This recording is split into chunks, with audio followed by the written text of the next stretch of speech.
My name is Saskia. I've got over a decade of experience in running a small business in the needlecraft industry.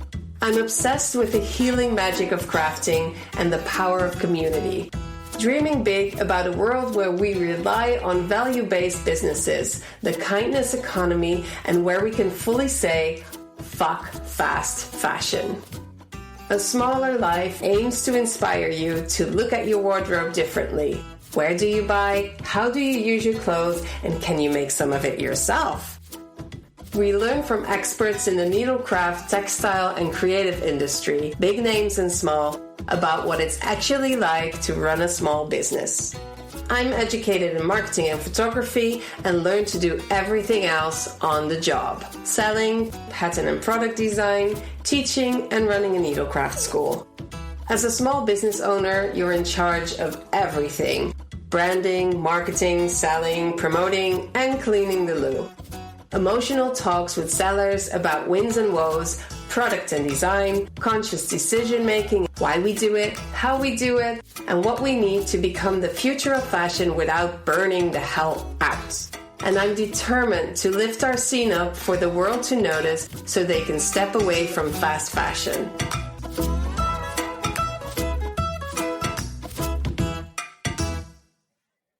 Hello everyone, it's been a while since I have talked to you just by myself without a guest. Welcome again to A Smaller Life. It's really funny, I was looking at the stats and the numbers of the podcast. I don't do that a lot. You know, it can get like attached to it, or it could be a little bit unnerving when you don't have as many downloads as the week before or something. I don't tend to really care about it, but I am trying to grow a business and the podcast is a big part of it. So if I get too focused on that, I get too uptight and I don't want to be there. But every once in a while, I have a look because I need to know what you guys think. Feedback is always so welcome. So please leave a voice message on the website or send me an email because I'm just talking into the void here, and I really love to hear from you. And I'm not just saying that. It really makes my day if I get a message. So today, Anya sent me a reply to the Bellwether newsletter, which was great. Anya, by the time that you're hearing this, I probably have replied, but I haven't replied yet, and I will. I reply to every single one because I don't get that much feedback, to be honest, and it's a great thing. So keep it coming. Back to the numbers. What I saw is that the tips and tricks for businesses get really good download numbers. So I guess you guys like that. And so here I am with another one. I will be talking about connecting the dots, the importance of setting plans for your business. I'm calling them plans, not strategy, because that might scare you. Yeah, so we'll talk about that later. But first of all, I wanted to say thank you to Marika, because she's our new Patreon. Thank you so much for supporting the podcast, because it means a lot. I am not making any money of this, but I do have some costs. And you are really helping to get this work done. So thank you so much for your support. If you want to support A Smaller Life, you can go to Patreon, A Smaller Life. You can decide how much you want to support with. I am going to leave it totally up to you. But like every little bit helps. And even if it's just like a normal price, if you don't know what to do, or what is normal, quote unquote, even the price of a cup of coffee or 2 cups of coffee a month, it really, really helps. So thanks a lot. And I'm thinking about coffee. In front of me, I have my mug of my favorite mixture of autumn coffee, which I also drink in summer and spring and winter. What I do is I have a little bottle of vanilla extract, and then I have some, in Holland we call them speculaaskruiden, which is basically, I think it's pumpkin spice, but a little bit different maybe. There's cloves in there and cinnamon and nutmeg maybe. I put that in the mug. Then I do my oat milk. I heat up my oat milk and then just regular filtered coffee. And that's like my treat for the day. So if you have any good coffee easy recipes, let me know. I can share them. So, what's been going on here? Tonight, I'm having dinner with the whole magazine group of it's kind of a local magazine about this area where we live. I'm volunteering there. I haven't done much yet, but photography and writing. It's a lovely group of people that are all from this area, and we're going to have dinner at a really fun place where they do organic food and vegetarian organic food. So I'm looking forward to that, to hanging out with them and getting to know them a little bit better. On Saturday, there's the knitting group that I do in this community with a couple of people. I haven't been there a few times, so I'm looking forward to seeing every one of them again. So that's all about the community here outside of my house. And then there's the online community as well. We are now talking about gift knitting or gift sewing, starting to make gifts for December and starting early. I think it's not even that early, October, to be honest. So we've done this before and it really always is so fun. So I offer a couple of worksheets where you can plan and write out your ideas that you have and then take a good hard look at the mirror and see if it's realistic or not. If you take a little bit of time to plan for it, it makes the stress at the end so much less. It makes you feel a lot better if you kind of plan in advance. And even if you're not the planning person, give it a shot. You never know where it might take you.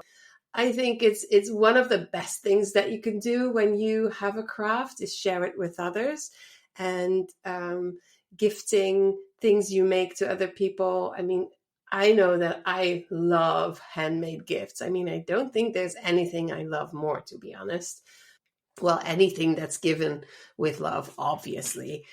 I've been thinking about like birthdays, and I don't share my birthday, but my oldest daughter is her birthday is close to mine.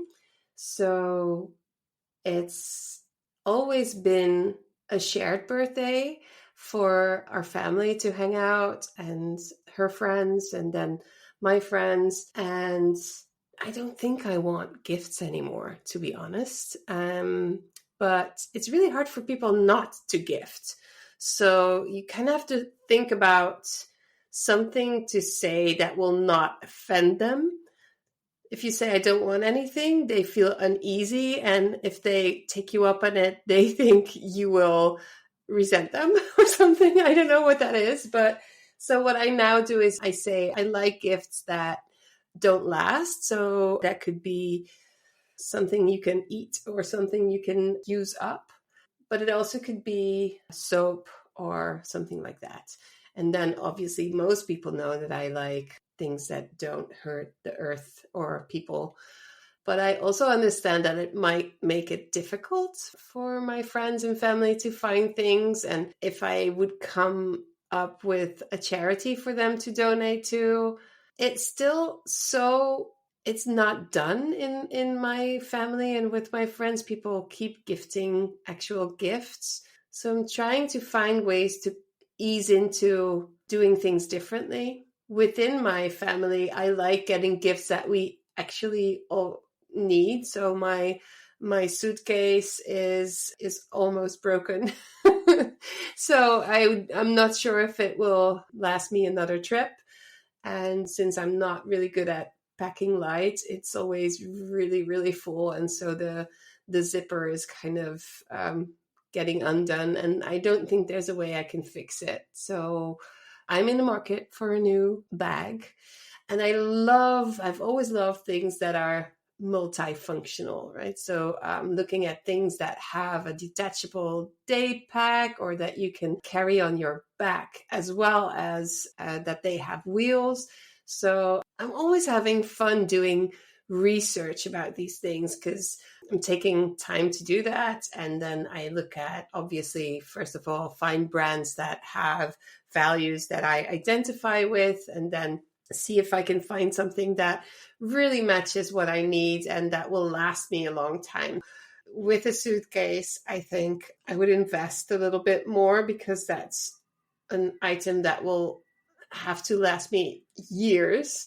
I think this last one lasted me a long time, over 10 years. So yeah, that's kind of the process of how I buy things myself, but it's a whole different thing if people are asking you what would you like for your birthday, and I cannot give them some research homework to do. So I really have to think this through. I'm just opening up my phone because I have this app called Earth Hero. And it's an amazing app, by the way. If you don't have it, this is not sponsored, by the way.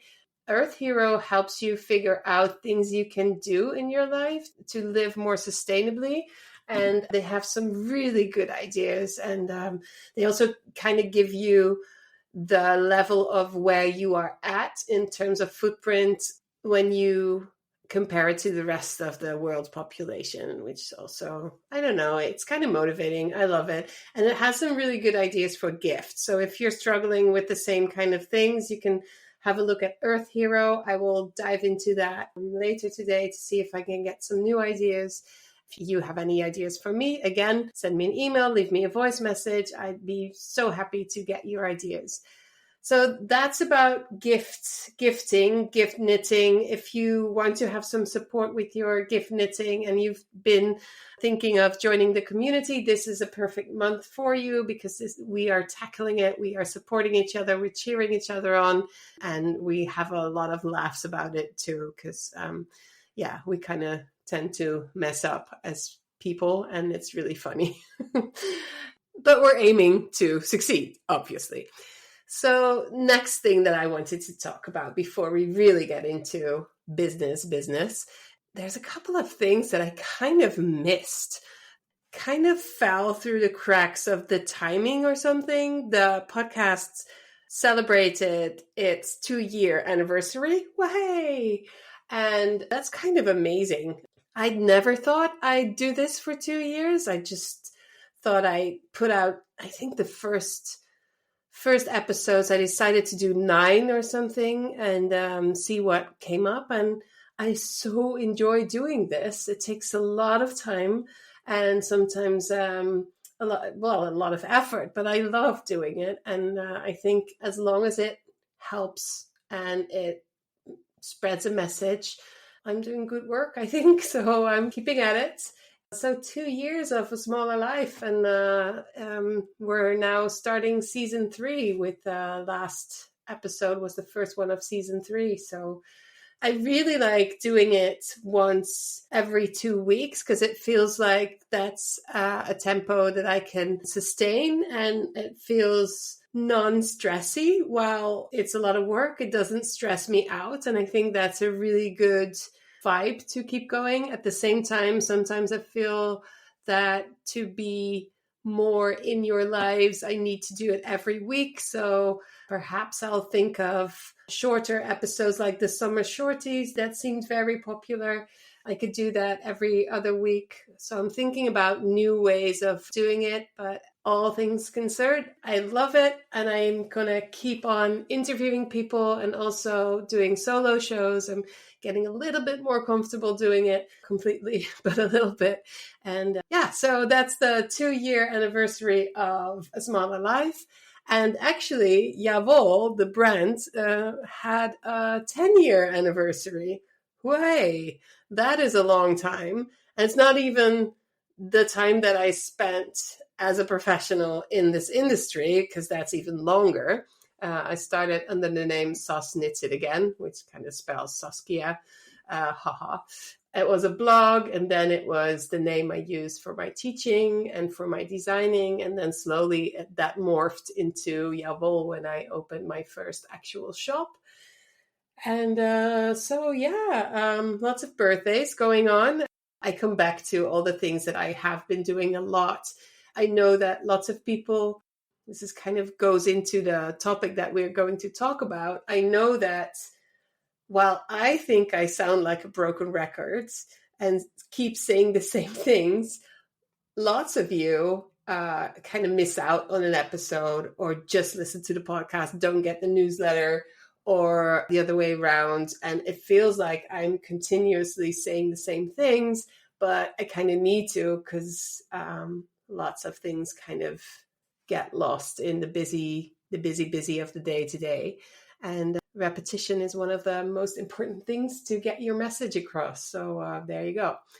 So basically what I'm saying is I didn't do a celebrational episode because I think I am reflecting a lot on the journey that I've gone through anyway. So there's that. Maybe next year, who knows? Let's start with the business, the real deal, the connecting the dots, the importance of setting plans for your business, aka strategy.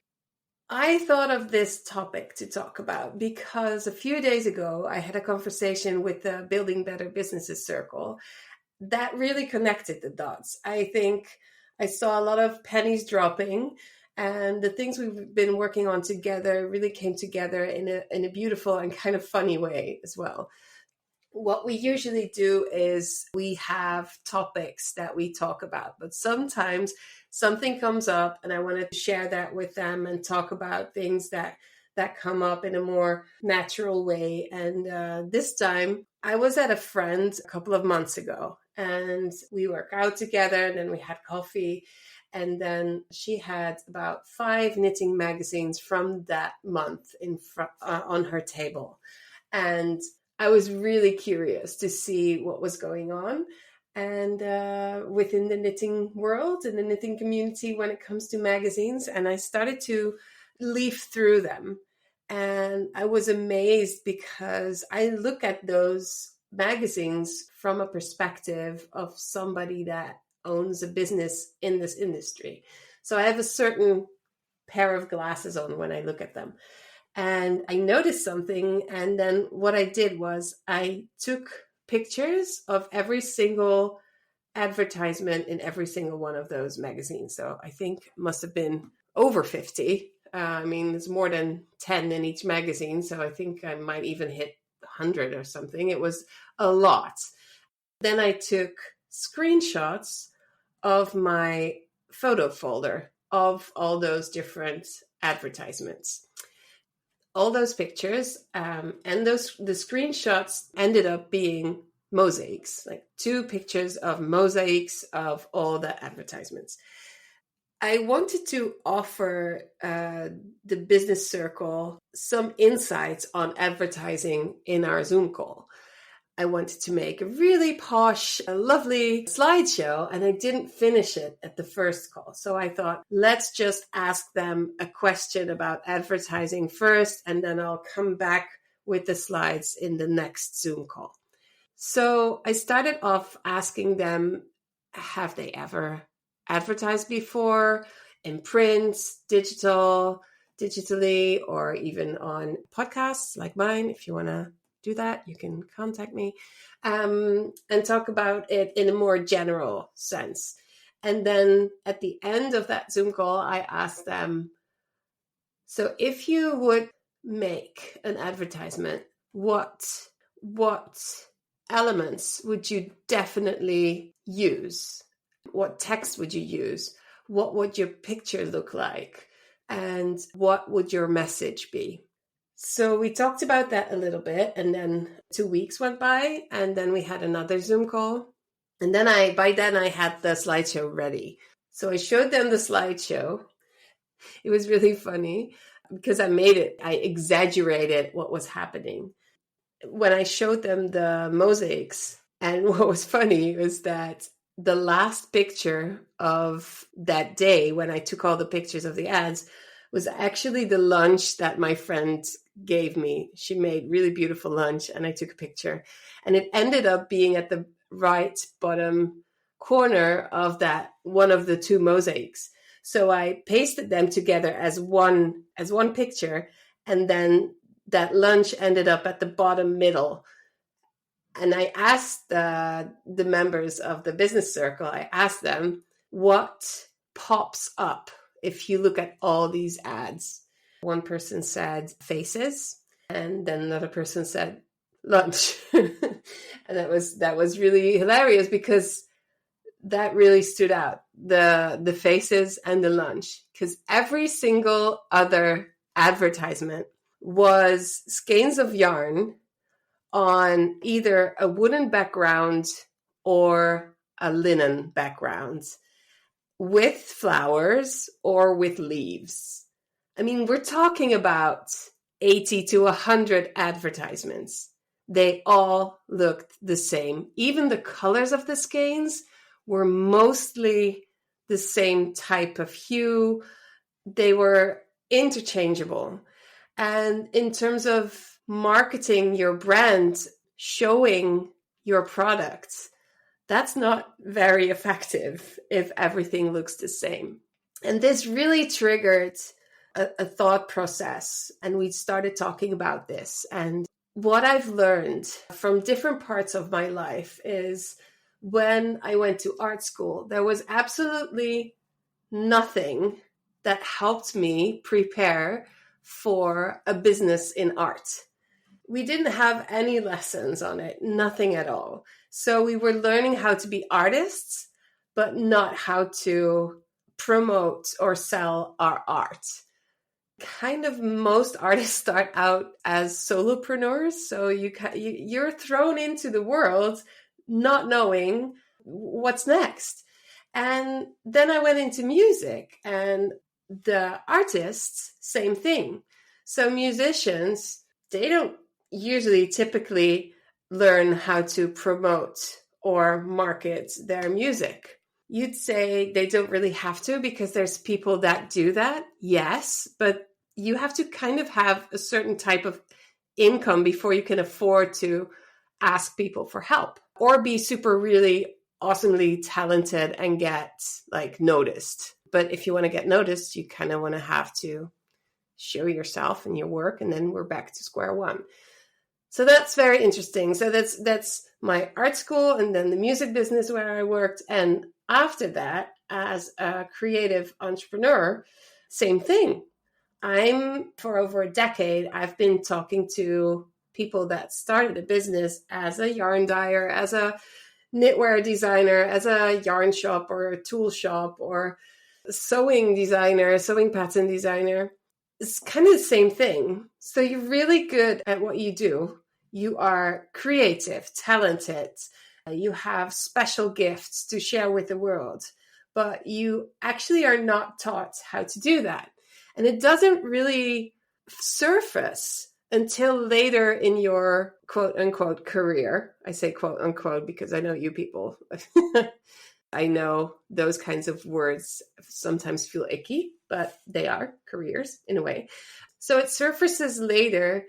And what I see happening is what we do as small businesses is we kind of frame and showcase our products.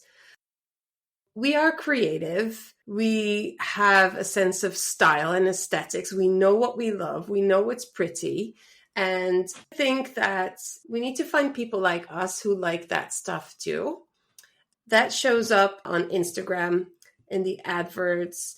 And I'm talking about that first few years of having a business, or even after a decade, you figure out, okay, what's next?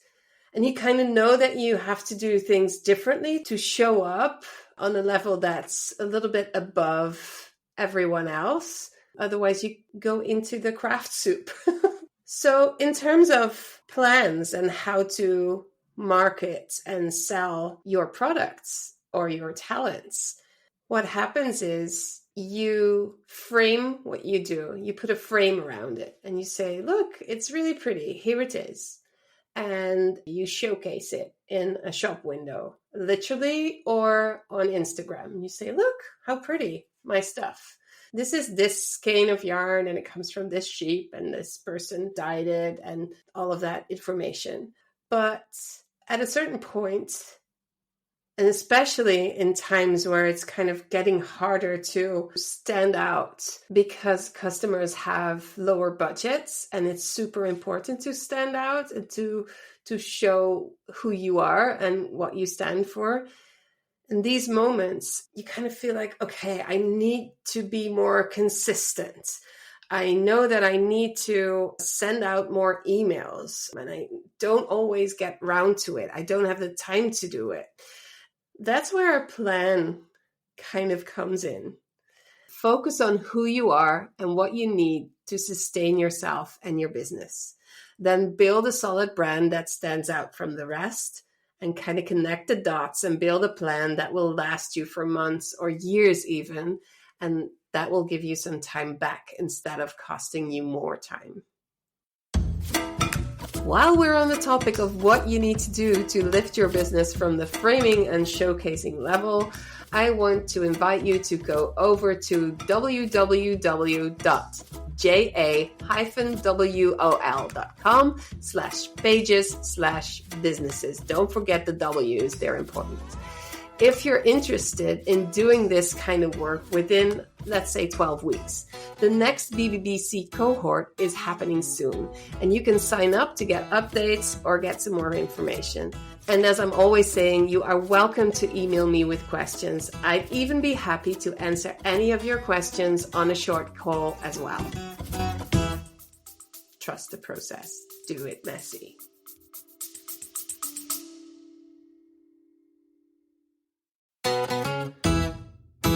Hello, friends. I just want to say something to you quickly. So if you're liking the podcast, if you're liking what I'm talking about, consider joining the mailing list. I have bi-weekly updates on the podcast and or business insights and tips. The occasional exercise to get you ahead. If you want to actually talk to other business owners about the things that I talk about here on the podcast, why not become a Yavol community member for as little as €8.50 a month? That's like buying me coffee and a croissant. But don't do it for me though. Do it for yourself, because I promise that you will get something out of it, either the emails and or the community. So you can either go to the show notes or sign up through yavol.myflowdesk.com/pattern shift. I hope you'll join us.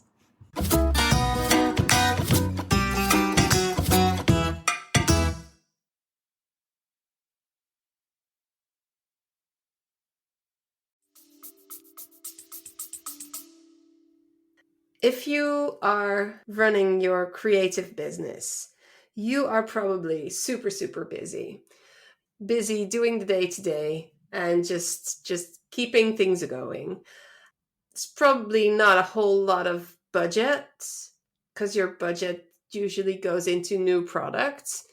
And yeah, it can be really hard to consistently show up and show who you are as a business. Well, this is kind of the point where you can get more strategic about it. You already know how to make your products, how to curate your collection. You're talented at that. That's why you are where you are. You have style, you know about aesthetics, you're super creative. That's all covered. But now, how can you level up basically and let your brand shine and let people see why you are different, why you are more than a skein on a linen backdrop? What's been really interesting is when I talked to Melody Hoffman of Bee Mandarins in episode 44, she really was really honest about how icky she felt about, oh, I didn't do branding. Oh, no, marketing. Oh, yuck, no, selling. Ugh. I am just who I am, and this is how I do my thing. My thing is that I don't think that marketing and branding and all these kinds of things and planning and having a strategy, those are not icky things. They can be really, really fun, and you can use all your creativity to build a plan that works for you. And it doesn't have to take that much time either.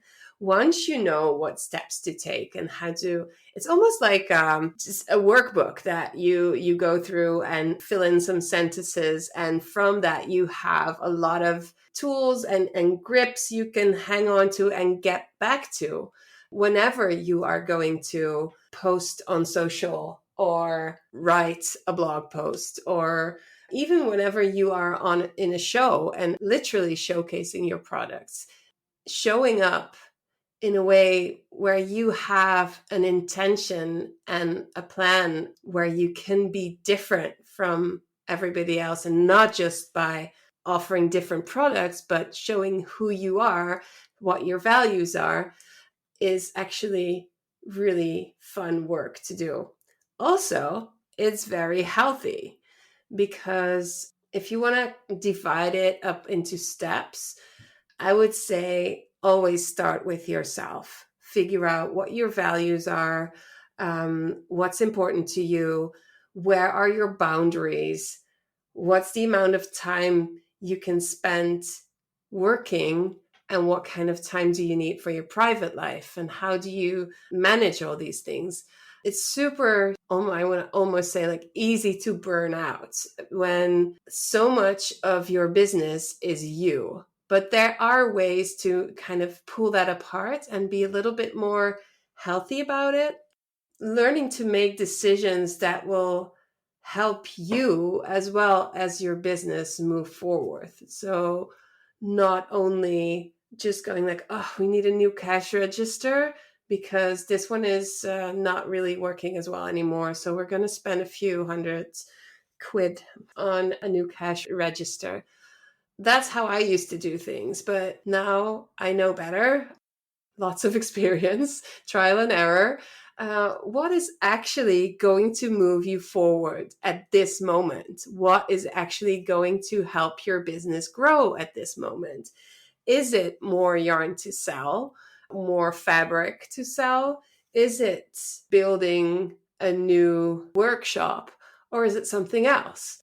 And I think we don't take enough time to reflect on these things. And this is what I think community is really good for, to have some people around you that you can share thoughts with.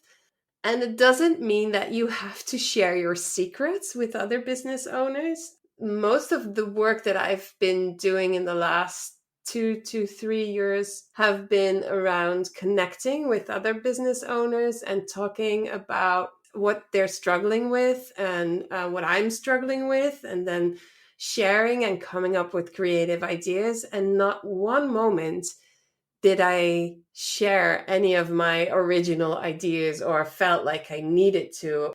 And even when the topic is share your ideas, then even then, the community where you feel safe and when you are part of a group of people that really want to help each other, you're safe. They're not going to steal your ideas.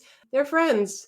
So, recapping everything that I've just been saying, when I showed the adverts to the Building Better Businesses Circle, we started this conversation that I now have with you, where repetition, showing up, being specifically you and you as a business, and or like it's your decision how much of you is going to come in your business and how much of that do you want to share with the world. For example, I have a lot of stories from my personal life that I could be sharing with you and that might be really helpful if you knew them, because then you might think, oh, I've got so much in common with her. She's like a perfect match. I think she can really help me with my work. Some of those things I'm gradually sharing. Some of those things I'm not comfortable with yet, or I might never be comfortable with. So it's up to you to decide what parts of you are going to be parts of your business. What are your values? All of those things you kind of figure out. So we talked about that. Who are you? What are your values? What are your boundaries? Decide on what your business is, what the values of your business are, what your goals are, how you will achieve them, and how can you do that in a way that is sustainable for you and your business. All of this comes together in looking differently at how you do your business. Go beyond that framing and showcasing and start planning and setting goals and thinking of ways that you can show up as the unique brand that you are. And again, it's fun. It's fun work to do. So building a solid brand, a lot of it is about what it looks like, most of it is actually not about what it looks like. It's about your customer. It's about your values. It's about lots of other things. And then once you see that you kind of have this core branding value type document that you can come back to, that makes it so much easier to do all of your newsletter writing, your blog posts, and figure out that there's more than Instagram. And if Instagram works for you, by all means, stay on Instagram, but do it with a plan and don't wear yourself out just being there. Have a plan. So this is what I wanted to share with you. And I hope you see that connecting the dots and having one plan you can work from actually gives you back a lot of time. It's going to take a little bit of time initially. I'd say 12 weeks-ish. But it's going to give you back a lot of time because there's going to be a calm around decision making because you can always go back to the decisions you made earlier. You don't have to keep making new decisions because you have an identity, a framework, a plan, something you can work with. And that is really great to have, I can tell you. So if you have any questions about this whole process, about whatever I said, feel free to contact me. I'd be happy to answer any questions over email. And even if you wanna meet me on a Zoom call for 30 minutes, I'd be happy to talk to you about this and what you can do, figure out where you are now as a business and what your next step could be. So don't be shy. People always think that other people will do that, so they will be last in line. Not true. People don't. So just don't be shy. Send me an email, give me a shout, and I'll shout back. Awesome. Thanks a lot for listening, and I hope I made some sense.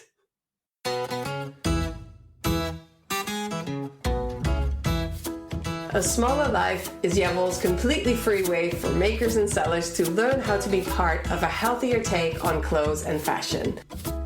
Jawohl offers an online community where they can connect and inspire each other, monthly topics with challenges for makers, and coaching and support for sellers. We will move the needle. For more information, go to ja-wol.com.